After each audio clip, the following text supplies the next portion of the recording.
Can't Help Thinking About Me came out in January 1966 and was the first song David Bowie recorded under his new name.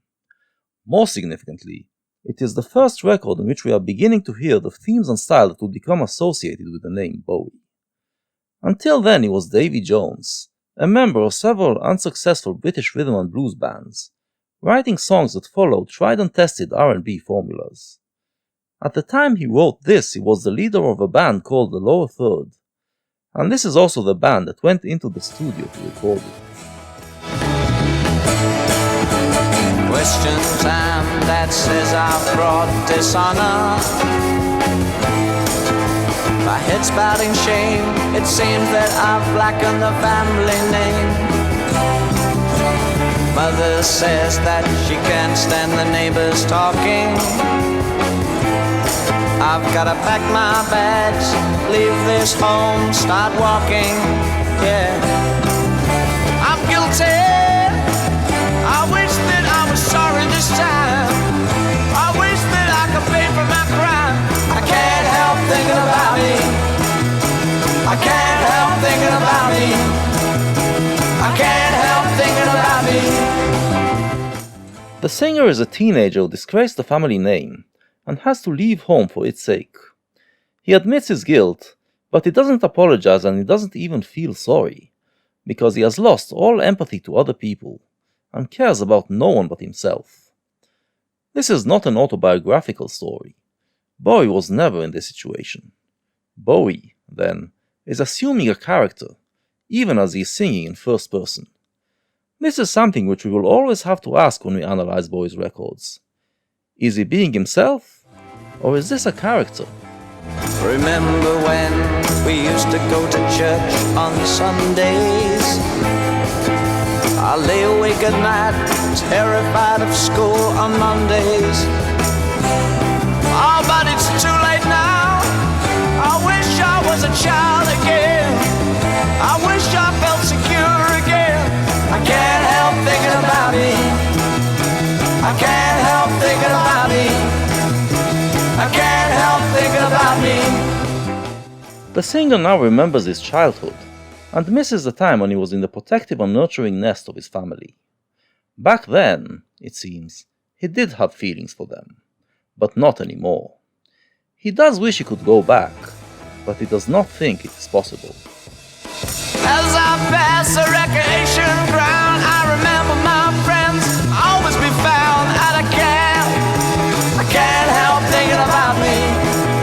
I can't help thinking about me. I can't help thinking about me. Now his mind wanders to thoughts of his former friends, but he leaves them behind as well, completely severing all ties with the past to be free and alone. He sounds like a sociopath. Now I leave them all in the Never Never Land. The station seems so cold, the ticket's in my hand. My girl calls my name. Hi Dave. Drop in, see you around, come back if you're this way again. Oh, I'm on my own. I've got a long, long way to go. I hope I make it on my own. I can't help thinking about me. I can't help thinking about me. I can't help thinking about me. I can't help thinking about me. I can't help thinking about me.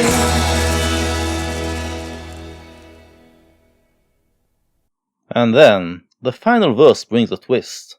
His girl, which he also leaves behind, refers to him as Dave, which hints that there actually is an autobiographical dimension to the story. The tale might be fictional, but there is a grain of personal truth in it. Presumably, it symbolizes something that Bowie was going through at the time.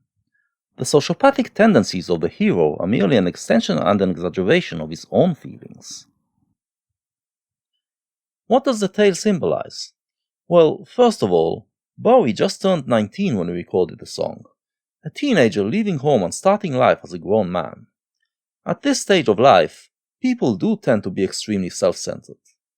The subject of teenagers leaving home was actually quite risque for pop music at the time, and Bowie even claimed that some radio stations censored the record because of it. But it is of course a big part of a teenager's life, and Bowie here displays, for the first time, his courage to deal with controversial but topical issues. Secondly, and more importantly, it sounds like a declaration that from now on he will go on his own individual way and follow his own artistic vision. The record is still attributed to David Bowie with the lower third, but Bowie left the band shortly after, and from here on, or at least for the next 2 decades, all his records would be attributed to David Bowie, even when he worked with a regular band. "I hope I make it on my own," he sings in the last line, and here he sounds like he is speaking for himself. It's hard to imagine he would have made it with material like this. It isn't bad, but the lyrics are still rather crude and the music unimaginative. But it didn't take long before he got better. Much, much better.